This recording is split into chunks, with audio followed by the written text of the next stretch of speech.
Anniversaire il y a 7 jours maintenant. Quel effet ça fait d'avoir 95 ans? Eh bien, c'est un effet roboratif, parce que je me dis que c'est une excellente étape vers le centenariat et que c'est un objectif que je me suis fixé avec une espérance pas trop déçue, j'espère. Bon, alors vous allez nous organiser combien d'anniversaires comme ça? Ah bah, écoutez, autant que le bon Dieu nous donnera d'occasions. Toutes les occasions de fêter l'anniversaire de la naissance sont bienvenues et rappellent à nos amis que la vie est courte et qu'il faut en profiter. Exactement. Alors comme la vie est courte, c'est le moment de remercier tous les gens qui se sont manifestés. À la fois, lorsque vous étiez à l'hôpital, ça a duré quand même plusieurs semaines, dans des conditions fatigantes pour vous. Et puis une fois de plus, le menhir a survécu. Hein. Et il faut dire merci aussi à ceux qui ont fêté votre anniversaire. Donc, ce sont des milliers et des milliers de messages qui sont arrivés de partout. Et c'est extrêmement émouvant d'ailleurs. Hein. On a été très émus, je dois dire, et je remercie collectivement tous ceux qui se sont donné la peine de manifester leur sympathie à cette occasion. Je suis tenté de vous dire, comme le bourgeois du théâtre, je me porte bien. Vous suivez encore l'actualité politique? Écoutez, nous faisons face, quelles que soient les situations, nous serons en mesure de répondre d'une façon positive sur le plan national. Alors une de vos petites filles, Mathilde, va se marier cet été à la Trinité-sur-Mer. Je crois que vous avez le projet d'y aller.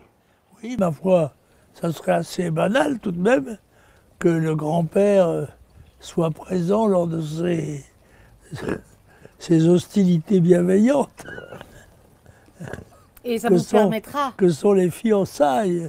Exactement, le mariage. Et ça vous permettra de vous retrouver dans votre maison natale et maternelle. Absolument. Les murs m'attendent jusqu'ici sans trop de problèmes, semble-t-il. Et puis il y a votre arbre à la Trinité-sur-Mer. Ah oui, un arbre qui ne cesse de grandir et de grossir au point que je ne peux plus depuis longtemps d'ailleurs en faire le tour avec mes deux bras. Il a été planté en 1928, comme vous? Oui, je crois. Oui, oui. Vos parents avaient décidé que vous ayez un arbre contemporain. C'est mon jumeau. Et je le regarde avec sympathie et toujours un peu d'inquiétude parce que un arbre, comme les hommes, c'est vulnérable.